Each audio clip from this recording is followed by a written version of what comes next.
Тэгээ манай охин чинь анх 5 настайдаа орон дээр шууд өөрөө нугарчдаг байсан юм л да.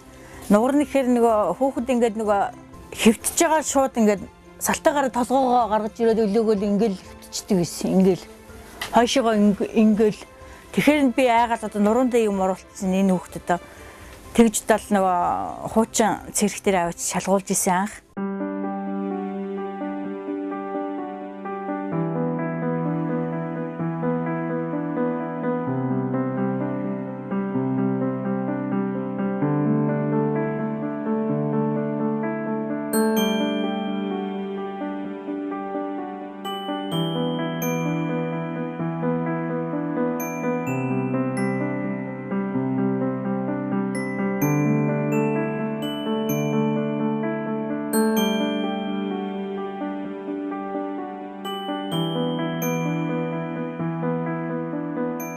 Анх нөө жоохон байхад ингээд шахдаг байхгүй шпагат ингээд тэгэхээр нэг том нулимс гаргаад чив чимээгүй уйлна. Том болсон чи бит хоёр үрдээсээ амны хайрцагны ярьж байгаагаараа нүднийхээ харцаар би энэ ойлгол хэлж байгаа юм чинь.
Ихэнх хүмүүс нь дохооны хэл мэдэхгүй. Ангийнхны хүүхдүүд бол дохооны хэл мэддэг хүүхд байхгүй шүү дээ.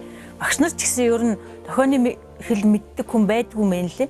Уцмцаар ингээ мессежээр харилцдаг байсан. Тэгээд сүүлдээ бид нэр ангиараа ярилцаад нөгөө дохооны хэл сурцгаая гэд ангийн групп дээр тийм хэл тавиад тэгээд одоо л ингээ харилцахад ганц хоёр хүүхдтэй тэгээд гайгүй ойлголцдог болсон. Дохооны хэлний тэр номыг орчуулад үгүй юу яагаад канондод дохоонуудын бүх ангийнхны хүүхдүүдэд багш нарт нь охиноороо хөргүүлсэн.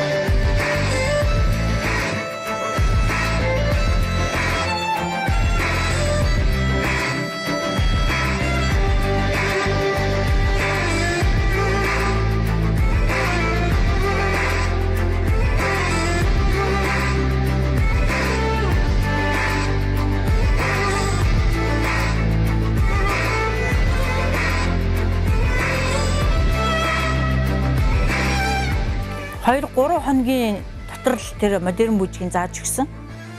Тэгээд модерн бүжгээ заах үед нь сургууль дээр юу яадаг давтдаг.